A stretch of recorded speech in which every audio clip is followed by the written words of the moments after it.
Hi, this is Cadence. Welcome back to Mindfully Made. I'm continuing to work on my acrylic painting of this old tractor that's on my family farm. It was my view from the non-mobile 1970s work van that I renovated and lived in. To kick us off today, I want to share two excerpts from T.S. Eliot's Little Gidding. I first heard this poem when I was driving home from a friend's house at night. It came on the radio as part of an insurance commercial, and it's just always stuck in my head, these two little parts. Since then, I've Googled it several times over the years to remember what it is. For some reason, I can never recall that it's T.S. Eliot or that it's The Little Gidding. So, what we call the beginning is often the end, and to make and to end is to make a beginning.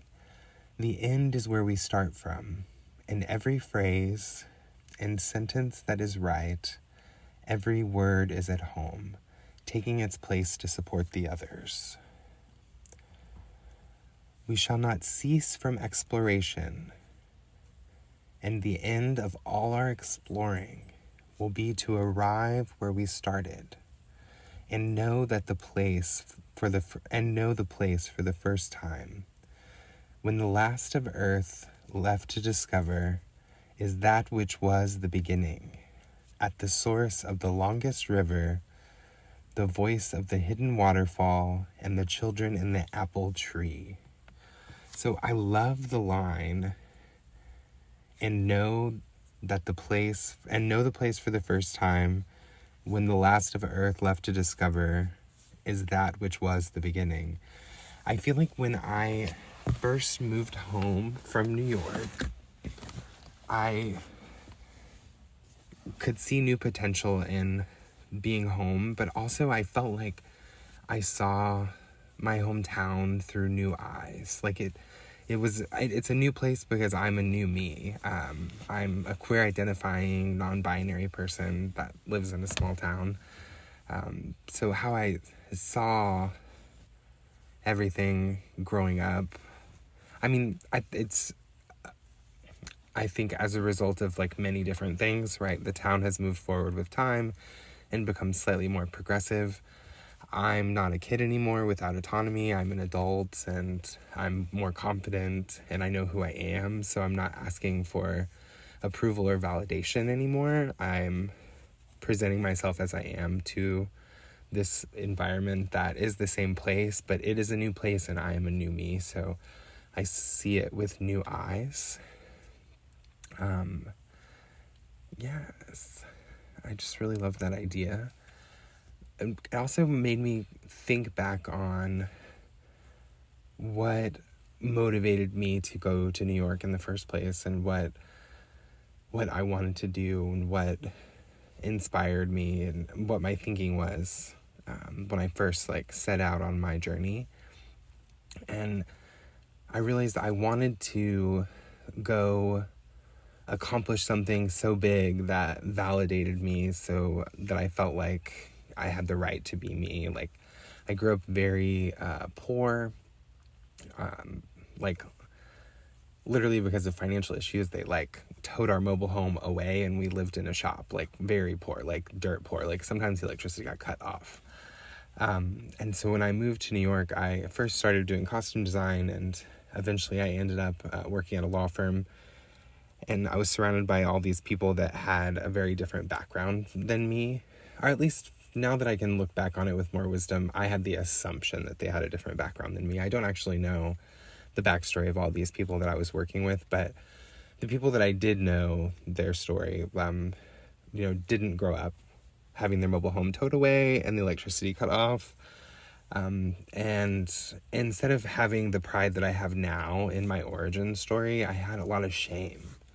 I really wanted to blend in and to just lop off the parts of me that didn't fit the narrative of the place that I was in. So I remember at one point, one of the people I was working with, I don't remember the context of what led up to them saying this, but them saying this to me will forever be a core memory. They got frustrated with me for some reason. I think I was trying to explain how to do something or help them figure out a problem or something. And they were like, well, not everyone, Cadence, was born with a silver spoon in their mouth like you. And I did not correct that person. I did not tell them, hey, girl, they towed my mobile home away in childhood. They cut off the electricity. We moved all the time. Like, I was elated in that moment. Like, I was like, I've made it. Like, they think that I am one of them. I've blended in. I've lopped off all the parts of me that are a result of, the different sufferings that I've endured to get to where I was in that moment. And I've had different careers since then. Like, I restaurant managed, I bartended, and I've now kind of come full circle back to working in a large scale law firm again.